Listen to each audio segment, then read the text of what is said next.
Ja man jāsaka, ja es varbūt darītu vienu un to pašu visu laiku, nu, tas nebūtu interesanti. Bet tā ir nepārtraukta mainība, attīstība, kaut kāda izaicinājuma, nu, jebkas. Tas vienkārši interesanti.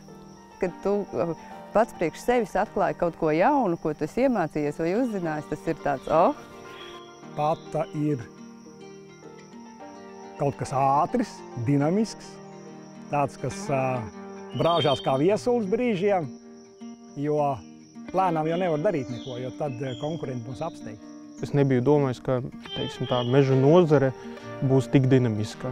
Man ļoti patīk, kad ir tradīcijas, kad ir vēsture, kad ir tā stabilitāte, kad ir pamats.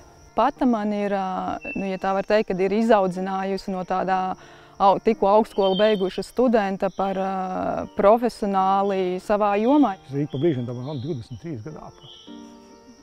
Un liekas vēl tik daudz lietas, kuras vajadzētu vēl izdarīt.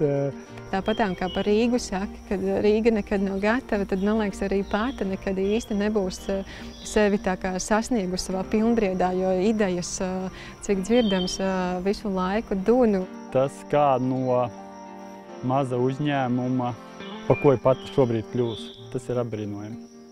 Pata priekš manis ir lepnums, ka es varu pastāstīt, ar ko es nodarbojos, un ka es to daru arī Latvijas labā.